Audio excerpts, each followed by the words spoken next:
3 humans, however bulkily attired in sub-zero gear, cannot loom large upon the Beardmore. The largest valley glacier on Earth, the Beardmore arcs 125 miles across the Transantarctic Mountains, dividing the Queen Alexandria Range from the Commonwealth Range, at a point some 250 miles from the South Pole. The Beardmore is narrower and steeper where it climbs the range on its northern side, while its descent toward the pole is grander and broader. Still, throughout its arc the glacier's width is never less than 20 miles. This trio, loosely roped at the hip through rings in their climbing belts, were ascending the northern slope of the glacier along its western rim, with the Queen Alexandria's close on their right, and the dark line of the Commonwealth's 7 leagues remote to their left. While they could only look minuscule on such a mass of ice, their bright orange polar jumpsuits made them at least readily discernible. In the 4th day of their ascent, they were just a few miles below the summit of the pass. Though the ice was steep, one could climb it standing, the grade ranging from 50 to 60 degrees, with a snowy crust that aided traction. The altitude, near 10,000 feet, held the 3 naturally to a very deliberate pace, and the icy slope they'd already climbed, plunging near 40 miles below and behind them at that same slant, kept them very careful, kept them spaced and roughly linear in their ascent. Start sliding down the Beardmore, and very soon there'd be no stopping your slide at all. Meadow led. Her mother, Raven, followed her, and her ex-husband Carl climbed at anchor. All of them occasionally drove the chisel-tipped butts of their ice axes into the crust for extra pull upwards. Meadow led because, whatever their exploit, if she didn't lead, her mother would seize that position. Carl, as he climbed below the 2 women, smiled within his frost-caked beard, which was iced to almost twice its actual mass by the steady labour of his breathing.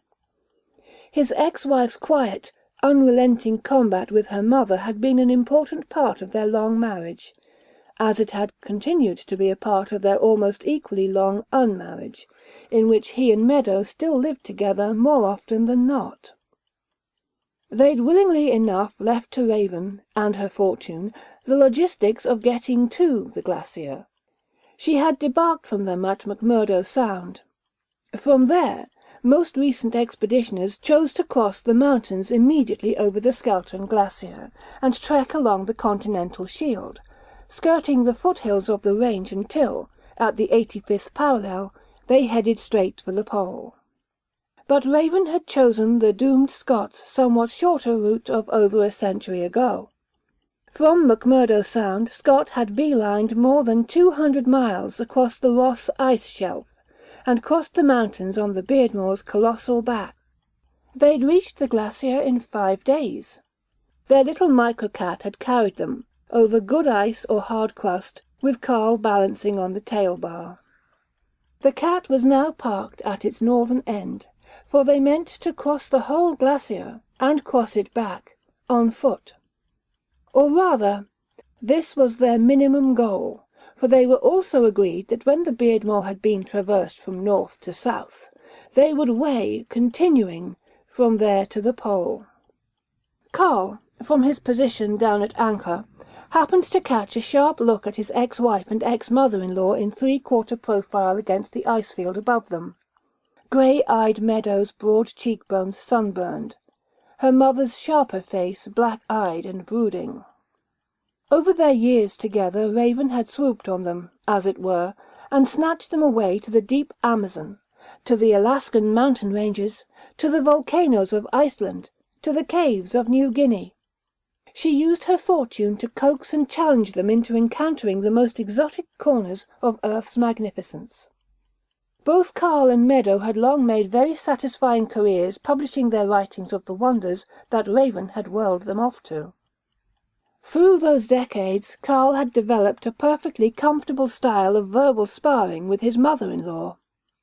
"Hey, Rave, you've corrupted us, but you make our lives so cinematic. So interesting. Who cares? He saw Raven pause in her climb above him. She pulled down her muffler to call up at Meadow. Hold! Hold up!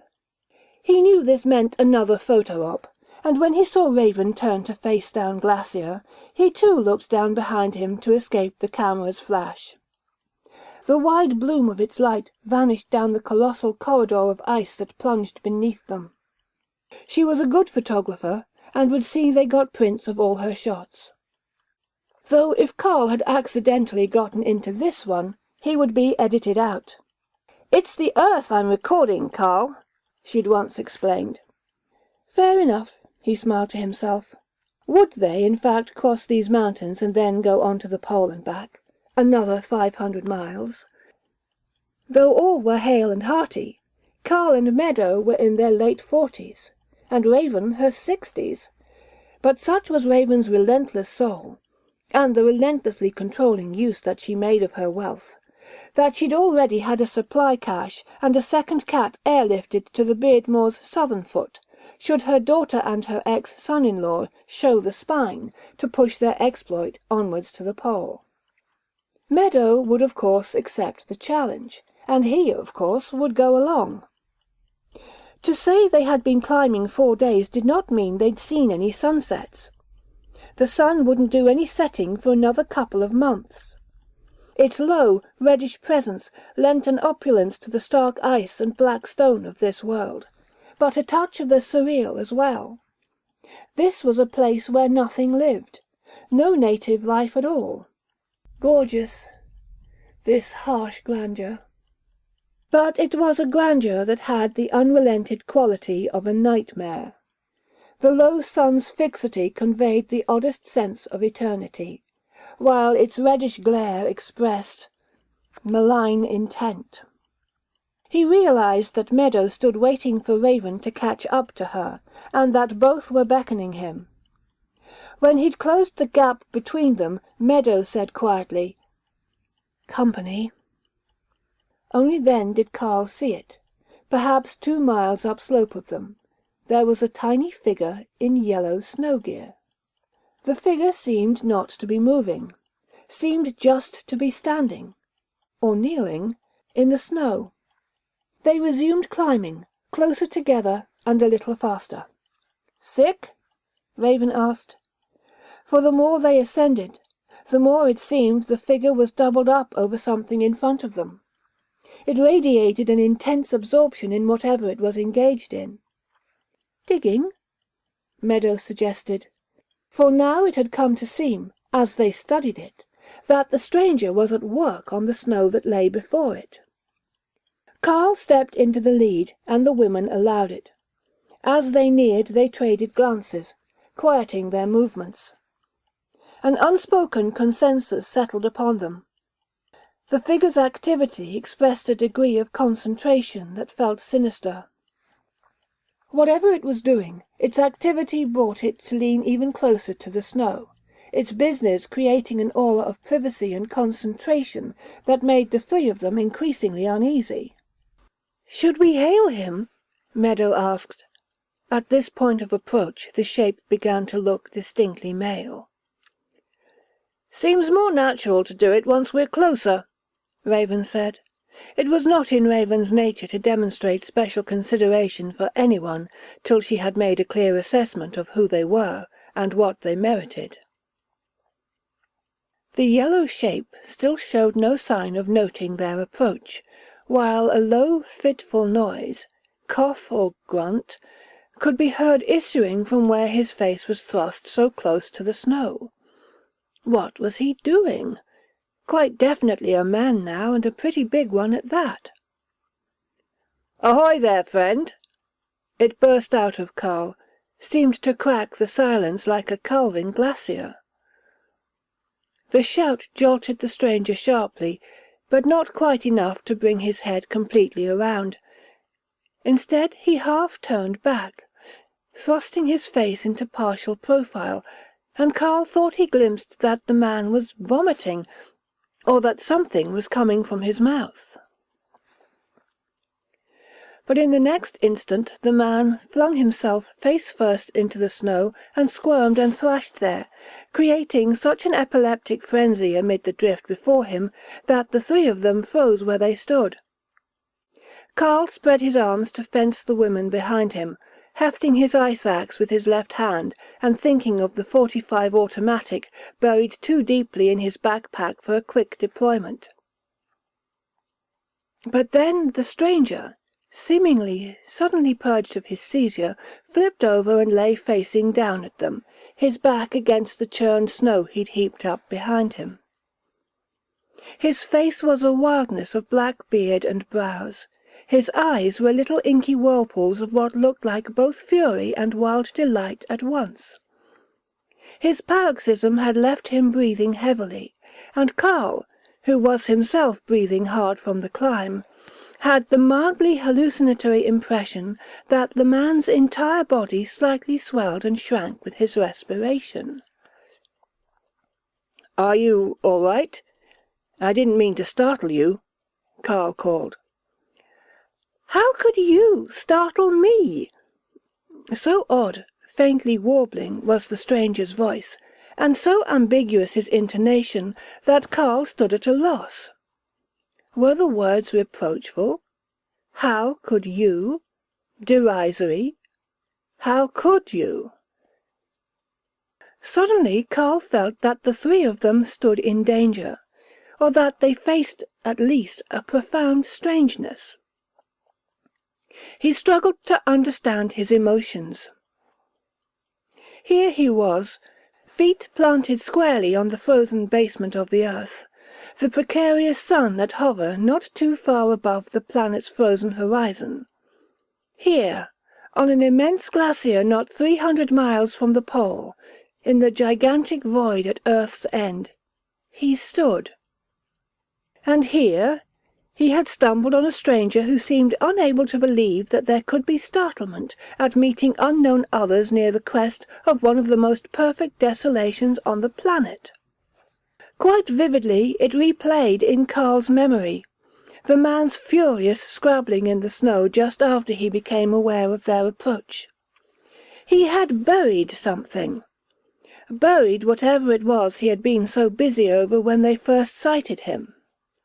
"Well then," Karl said heartily, feeling the utter unreality of the cliché he was voicing, "we'll just be on our way," thinking, as he spoke, of his out-of-reach automatic. "Oh," the man replied awkwardly. For a moment he seemed to be mentally rummaging for the words he wanted. "Well then, I'll join you." A long pause ensued. All four stood staring at one another. Karl cleared his throat and amended pleasantly, but with some stress and volume. "What you mean to say is, you'll join us if we don't mind." "Oh yes, forgive me. What I meant to say, if you don't mind. I find it's lonely here." Odd, his intonation. He said, "It's lonely here," as if he lived continually on this spot, day in, day out, and been lonely here for the longest time. "Well then, why not?" Karl answered heartily, trying to get a fix on those so directly staring eyes. "And, since you were here first, you should take the lead." There was a strangeness about the guy he just had to probe.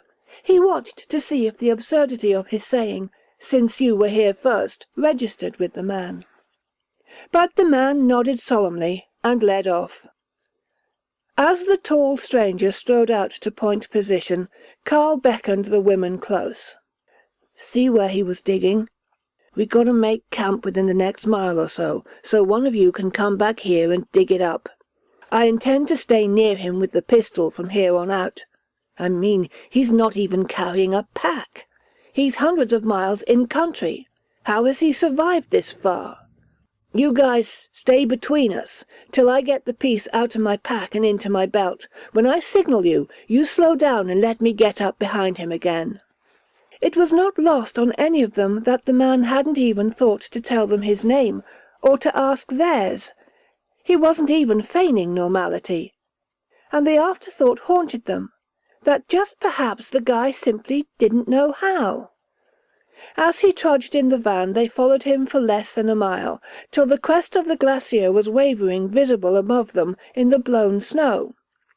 Carl shouted after him, "We're making our camp here." Not far above them the wind howled off the crest like a banshee and spewed down against them a gale of ice crystals. Carl and the women turned toward a spur in the rock wall that flanked them. The stranger wordlessly followed their lead as they gathered within its lee. Carl began to cut and stack snow blocks to extend their shelter from the steady gale. Within the hollow, Meadow unlimbered the two burner coalmen, and Raven unfolded their tent. The stranger stood awkwardly, watching them. Carl eyed the tent regretfully. He wasn't going to spend a moment inside it, not while this man was anywhere near them. He was going to spend his night outside, where he could watch the man. He walked grinning up to him, and thwacked him on the shoulder more than a bit too hard, sending him into a two-step stagger to maintain his verticality. In delivering this blow he felt a surprising solidity to the man, a remarkable density. "Shall we go up slope, old bean? Scope out tomorrow's route?" Carl was testing his tolerance of interpersonal violence, and his tolerance of the ridiculous, for their way up glacier lay plain before them. "Splendid," said the man, and set to trudging up slope at his side. He mused on the stranger's robotic compliance, and still it never crossed the fellow's mind to ask his or the women's names, or say his own. From the tail of his eye he saw Meadow darting back down glacier, hiding her descent in the seams and crevices of the ice. Meadow gripped the big hunting knife she always took camping, a talisman against her fear. She was going to dig up what the man had been burying, and though she thought she would need no protection against that thing itself, the knife reassured her against what might follow from uncovering it. Here, it seemed too soon, was the spot, a lump of snow irregularly faceted with the hasty pressures of the stranger's body when he had flung himself down against it and ludicrously lain on it, as if he were just lounging there. She reached toward it, but then recoiled, appalled at touching, even gloved, what might lie beneath it, and so began to kick the snow away, whittling it down with the crude axes of her boots. And doing this, she uncovered soon enough a boot, from which sprouted a leg sheathed in dark blue wool. In a frenzy of two-handed digging, she tried to outrace the terror that gripped her, and threatened to freeze her up if she slowed down for even a heartbeat. Plainly a man by his size.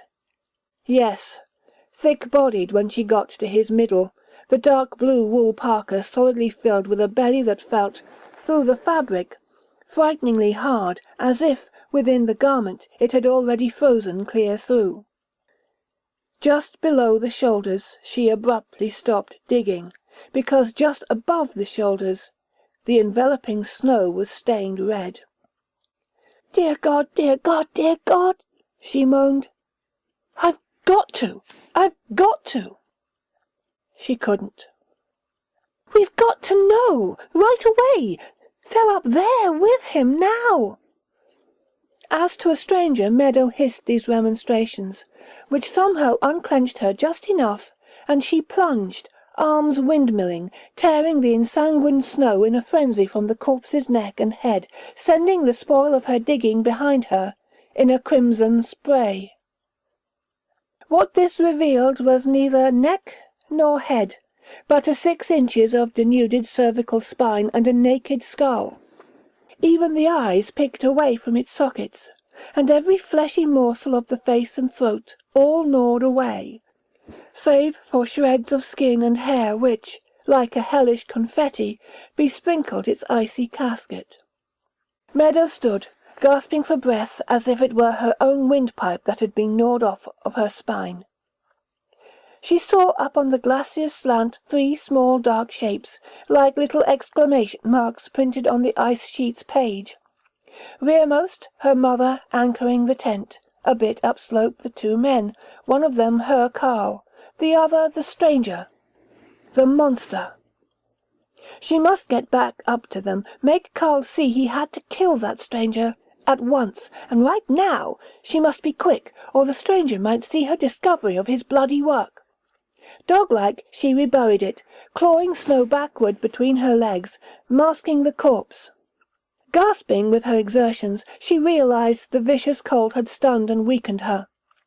Brutal, bludgeoning cold like an incessant beating the earth's atmosphere was giving you, an endless pummeling from the sky. Such a relentless enmity. Such hostility from earth and air as one, both colossal spheres her foes, hammering her with huge, icy fists. Ah, and to make this hellish place perfect, to complete its monstrousness, they'd met its sole inhabitant. A smiling cannibal. When Meadow rejoined the others, they were gathered too close together. The tent was pitched and the stove lit, for her to tell Raven and Carl what she'd found. She gave them the darkest signals she could with her eyes. But in this ceaseless gale their faces were too muffled to convey much by their expressions. Meadow pulled the muffler from her mouth and shouted, indicating the tent. "That'll only sleep 3. "That's right," Carl shouted to the stranger. "You make your own shelter." The man nodded vigorously, eyes wide, and spread his arms excitedly. "Shelter? Wait! There's shelter right up there!" He pointed to the crest. "Up there is shelter. Let us go right up." Up where he pointed, the wind drove down a glinting fog of ice crystals that streamed between the pylons of black stone. All 3 of them looked at him, grim-eyed. "To the summit! Not 100 strides!" the stranger insisted, and his voice struck a strange, flute-like note of excitement. "At the summit there's a way inside. At the summit there's a way down in. A way down into shelter from this wind. There's a sea down in there, down inside, where an ancient city doth that sea bestride." And then he turned, and, altitude be damned, he began to sprint up toward the glacier's crest, and was quickly swallowed in the blizzard that streamed down from it. To the others, who had been toiling for days into ever thinner air, it was more than impressive. It was uncanny, if not plain impossible. And to Meadow, it somehow made what she had to tell Carl and Raven a degree less astonishing. She reached for their shoulders and pulled them nearer. It was a man he buried back down there. A corpse. He was eating the flesh of his face. The corpse's face and his neck are gnawed away down to the bone. Through their long, stunned silence, the wind howled over them like a Greek chorus shouting outrage and horror at the cannibal crime. Carl said, "We can't just turn back. He's too fast and too strong. If he guesses we know what he is, he'll attack us. If we just turn back, he'll follow, and then can pick us off from the rear. His story about a city means he wants to keep us with him. Wants us to stay with him, because I guess he wants to kill us all." They looked into one another's eyes, looked away, and looked again. "I've got to kill him while he doesn't know we know." The stranger re-emerged from the crest. Standing just below it, he waved them to follow with great sweeps of his arms. Carl led off, and as he climbed his legs were swallowed in the rivering ice crystals, and for all the woman could see of his torso, he might have been a centaur, treading on monstrous hooves or claws. And when at length all 4 of them had reached the top, the ice fog assaulted them so fiercely that despite the levelling of the grade, it was a grim toil to advance. More harrowing, too, for at surges in the gale, the torrent of crystals became a flood that quite engulfed them. So it seemed they drowned in an icy fury that gnawed the small uncovered parts of their faces with freezing fangs. Even the mountain wall flanking them vanished from view. Till the stranger, steering them through the gale, brought them back to that mountain wall, to where a crooked seam invaginated the stone. "It's just at hand, the passage down inside. There are marvels beneath this stone we stride." In the scant shelter of this seam, he still had to shout to be heard above the madly musical shrieking of the wind. His cries struck an even more flute-like register, a melody almost of transport or delirium, while the flourishes of his arms when he said "inside" ambiguously indicated both the peaks that flanked them and the ice they trod. "Inside where?" Karl howled. In answer, the man stamped his foot and bellowed, "Down beneath us, right beneath us sprawls a hidden ocean in the mountain's bowels." Karl had just gotten the automatic into the pouch on the front of his windbreaker. His sole thought was of the pistol's management with his heavy gloves, the moment and manner of its deployment. "An ocean? An ocean?" he echoed distractedly. Raven thrust herself between them, thrust her face into the stranger's. "Tell us, please," she shouted. "Tell us, while we're all listening, tell us loudly. How do you like it? How do you like the taste of human flesh? You gnawed his face and neck off of him. You ate his flesh, that dead man down the slope. You ate his face and his throat off the bone, and then you covered his corpse in the snow." All three stood staring at the stranger, while he gazed back at them in turn most earnestly, with an indescribable wide-eyed expression that seemed both sad and compassionating. "I did so. Yes. Devoured his throat and face, and would have eaten more, but you arrived. I know you view such feeding with distaste, because of course you have quite misconceived my nature, thinking me of humankind. Not so. My race, far older than your own, has long upon your lesser species dined. This man's not I wear him like a gown. Of him just skin and bone enough remain for me to use his voice and work his frame." The wind shrilled and moaned and flung its freight of crystals, hissing against them. But somehow every one of this monster's eerily musical words reached them as clear-cut as gemstones. Karl stood astonished. As he construed these eerie statements, he found himself actually able to believe them, because as the stranger spoke them, Karl's gaze was captured by his eyes.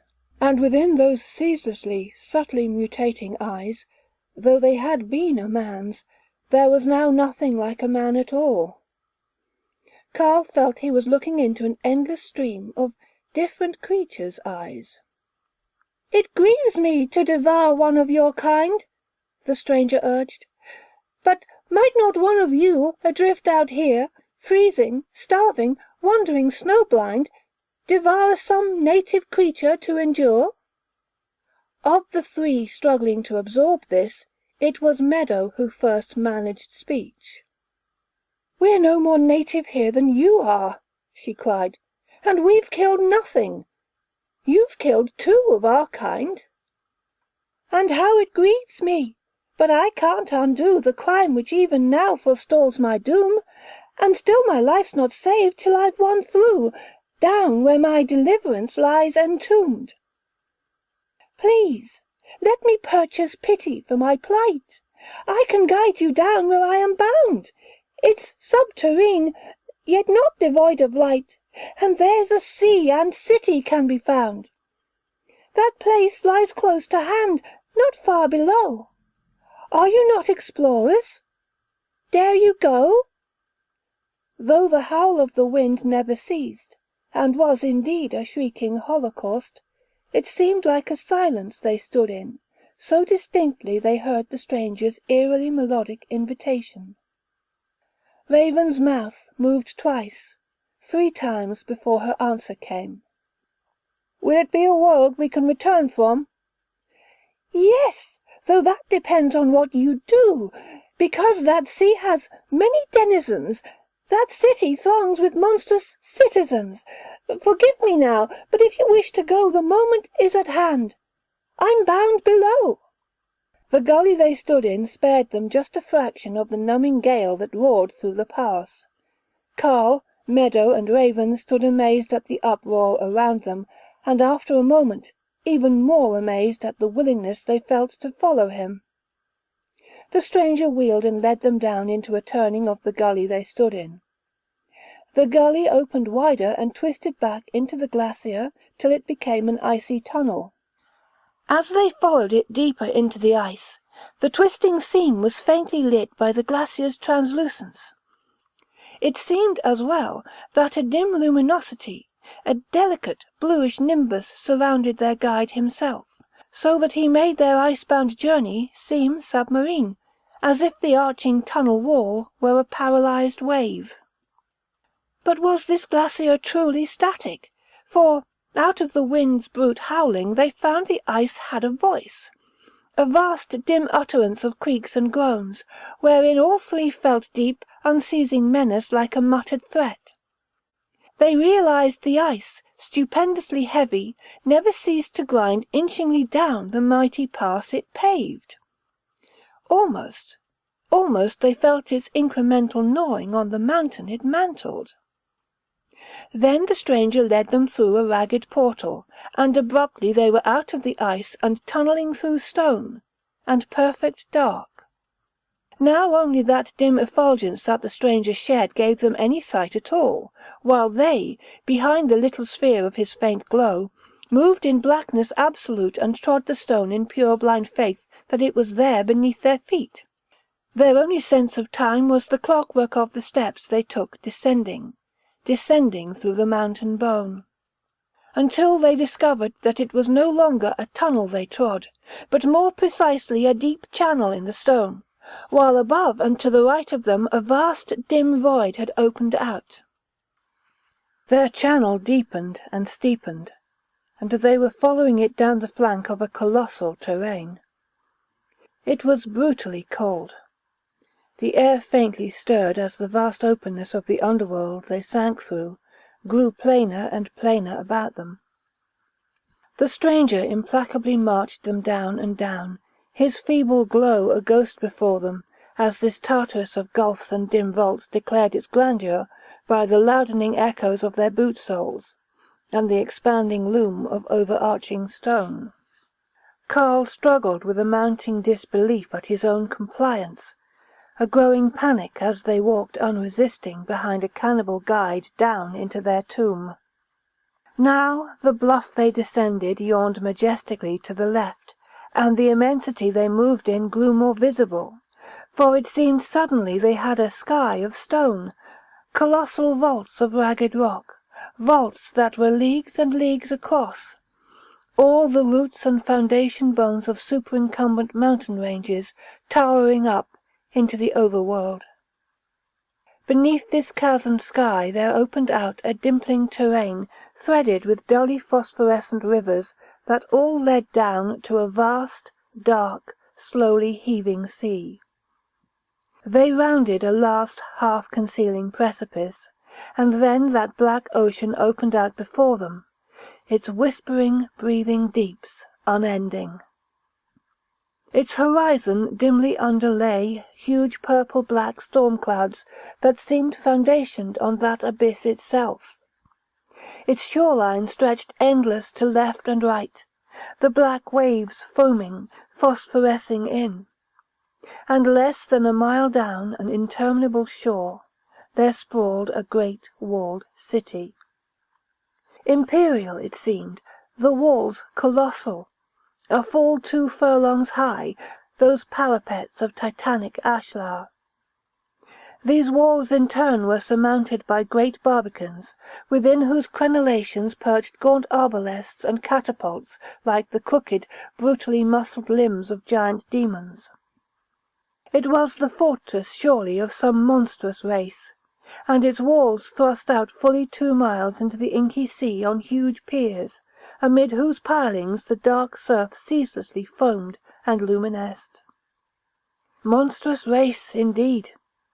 For now, as their guide led them toward it, the three saw that within its walls bristled towers and temples and pyramids and palaces, a very hive of windows that overlooked the ramparts, and saw that in all these windows inhuman faces thronged, filling their frames with sleepless, seething, monstrous vigilance.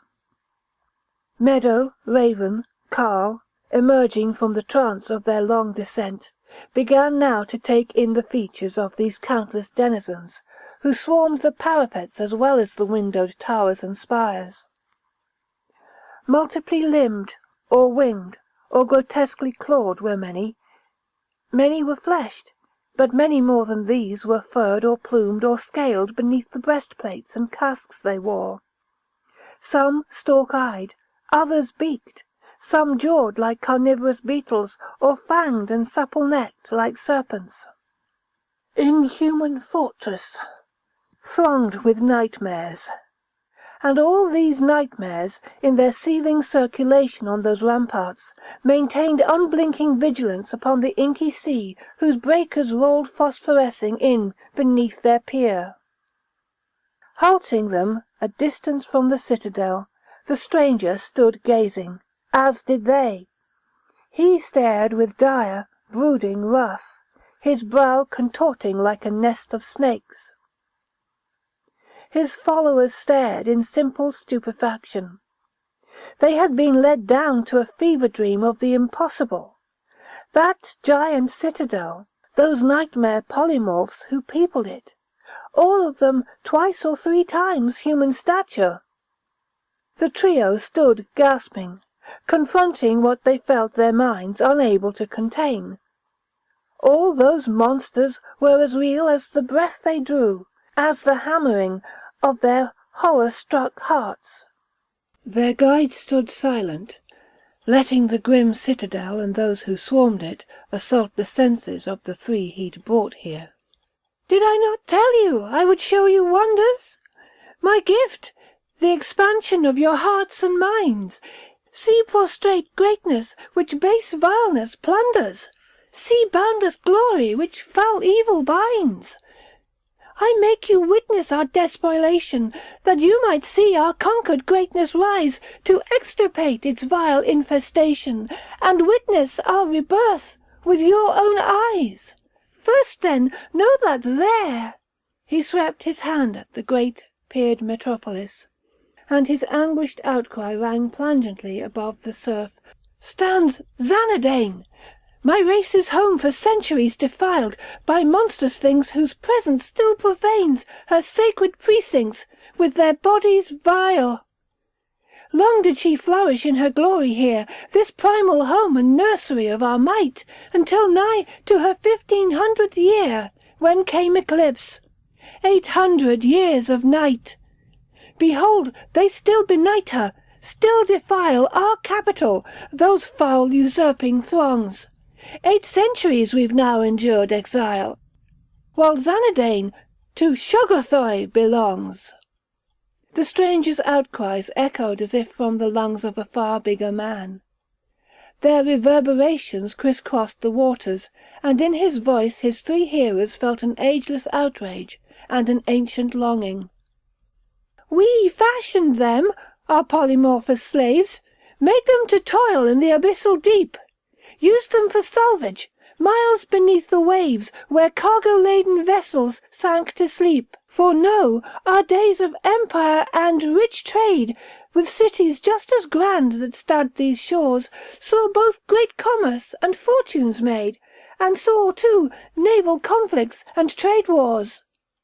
Much wealth was sunk, but much might be retrieved, by mighty, mindless brutes which we conceived. Their holy plastic, metamorphic might could pluck whole vessels from abyssal night.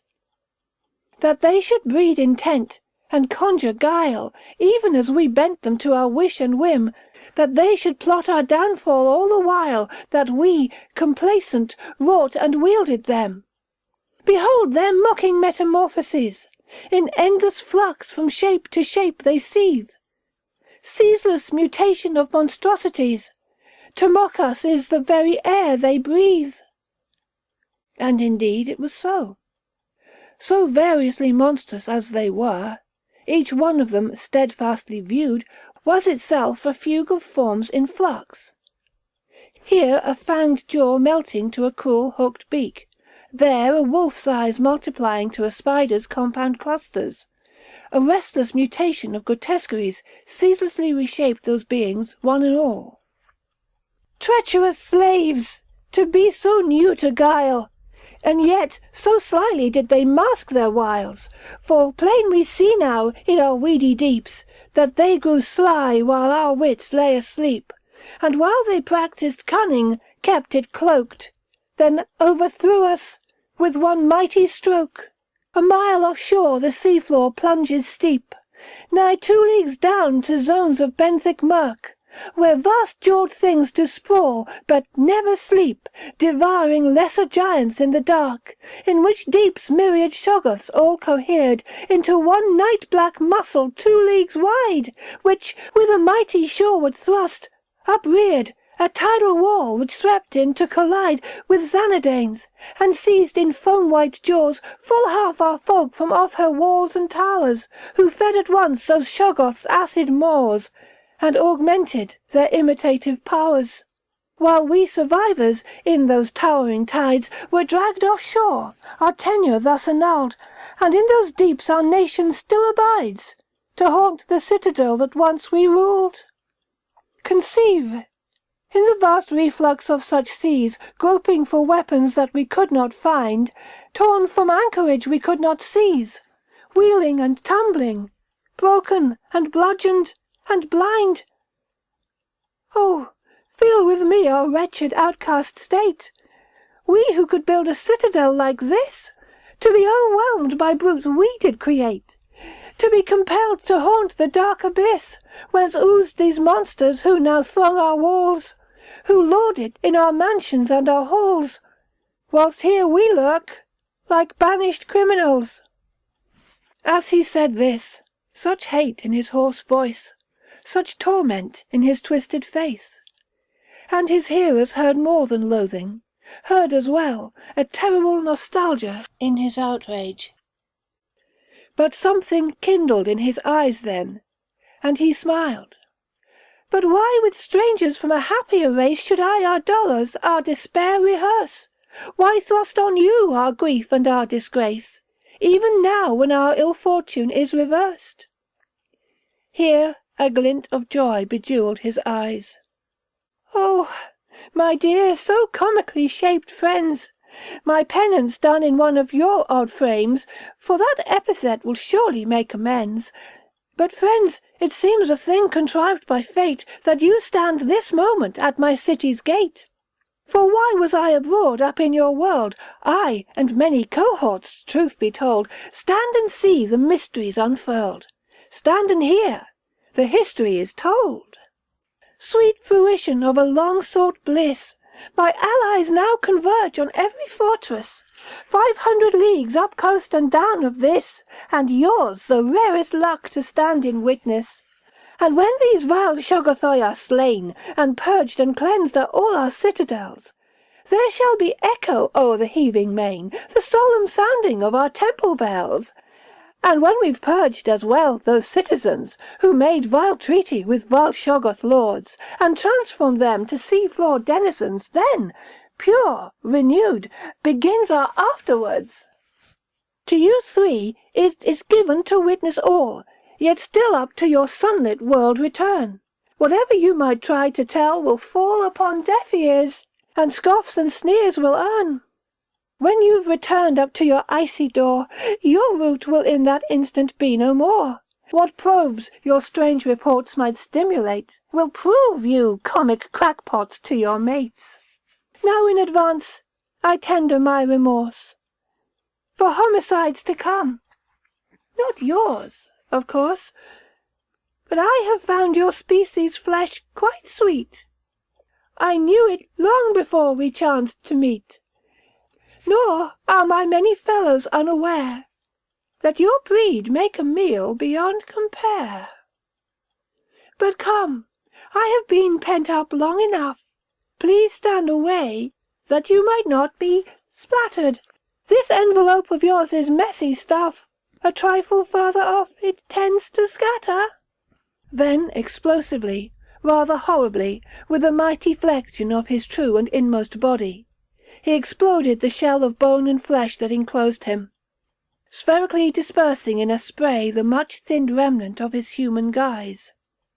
Now Raven and Meadow and Carl beheld the true form of their chance-met guide. Freed now, he expanded to a somewhat more than human stature. His body was a smooth-staved bipolar casque, an elegantly elongate cast that tapered both above and below to clustered tentacles. Amid the upper tentacles his pentagonal head, rough-textured like a starfish or other echinoderm, bore an eye on each facet, large, lovely, rather jewel-like eyes of violet and black they were. Great bat-like wings unfolded from the equator of his body's casque, and effortlessly he held himself aloft with slow-paced flexions of those mighty veins, while at both his crown and at his feet his tentacles tickled the darksome air and pulped the rugged stone beneath him. "My friends," he piped, for now his utterance was more purely flute-like, unmuted by the meaty human sheath that had muffled him. "I've invited you to view what now will pass, but such a surge of unleashed appetite assails my senses. My self-restraint can't last. Not only are my own hungers unbound, but I must unchain other, wilder urges, to hunt, at large. I abjure you to begone." He turned then, and seemed with his upper tentacles to pluck something, or countless tiny somethings, from the air. There was no visible harvest in his coiled tentacle tips, and yet when he whirled that invisibility seaward, the waters hissed and freckled with impacts, as if shotgunned with a spreading spray. The water began to seethe and dimple, the disturbance spreading swift offshore, and everywhere it spread, tentacles and thinner, jointed things like bug-legs and antennae began to sprout like wildfire all along the shore and offshore just as fast. Their inhuman guide, raptly eyeing this living, flexing crop of pincers, claws, and feelers, missed, and thus could not prevent Raven's sudden swift dart toward the surf-line, her camera coming up, her flash exploding out across that seething germination of the sea. As instant as that flood of light there sprang a huge thorny tentacle from the surf, seized her quick as any mantis ever snatched a spider, and she was plucked out into the deep, with scarce an after-ripple in the blackly breathing surf. At Meadow's piercing cry, the great old one turned and thrust its widespread wings at them like huge preventing hands. "Begone at once," he shrilled, "or be the food of what's devoured her." Meadow's heedless surfward lunge was brought up short by Carl's iron-fast grasp. He hooked his arm around her waist, hauled her off her feet, and whirled her away from the surf.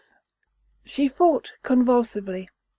He gripped her crushingly in both his arms, and still she thrashed, wailed, and fought him galvanically, grief and horror like an earthquake in her.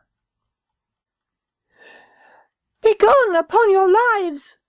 the old one shrilled. He turned his back on them and, bowing his great pinions, rose in the air above the surf and hung there. The gust of his powerful wing-work seemed to kindle an even thicker sprouting from the water. Jointed clawed legs, dorsal fins, pincers, beaked jaws, the mossy shield-like backs of mighty terrapins, the long undulous backs of water-serpents. A broadening column of inhuman swimmers thrust muscularly through the surf and straight across the waters. A broad, glittering diagonal like a slanting highway, joined a ways out by still more massive creatures arising from the deeper murk, until in the moonlight it formed one long braided tapestry of smoothly toiling aquatic muscle, half a mile wide now, and longer as they watched, all arrowing straight for the Shoggoth citadel on its gargantuan pier. Impossibly, that living flotilla grew as it approached the fortress. It sprouted the tentacle clusters of titanic cephalopods that writhed up into view like nude, oily trees, eager to embrace the citadel's walls.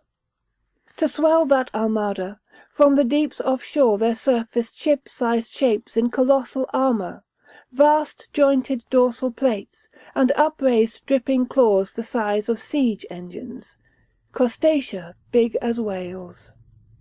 Whales as well appeared from the same deeps, or whales they seemed at the first eruption of their huge battering-ram heads and little eyes and plank-like saw-toothed underjaws, seemed until they raised colossal forelimbs from the brine to hammer the fortress walls with knotted fists the size of battle-chariots.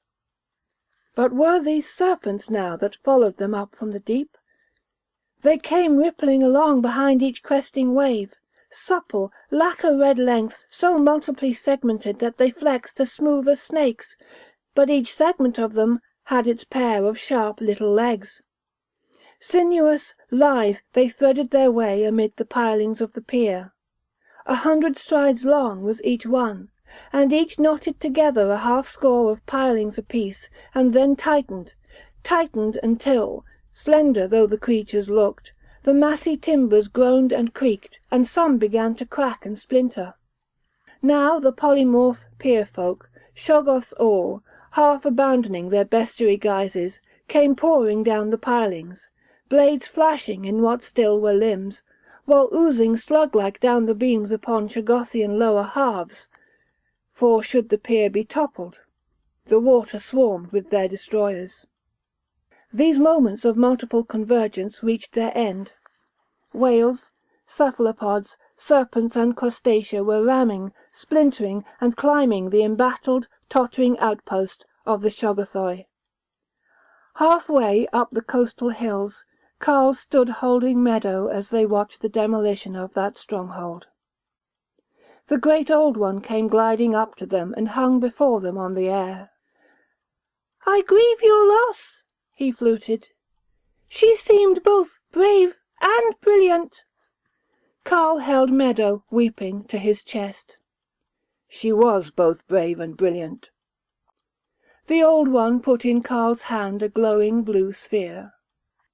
"This will warm and light you both, even in the cold above." "You tell us that, if we return, we will not find our way down here again." The Old One did not answer. Somehow the inhuman eyes conveyed a smile.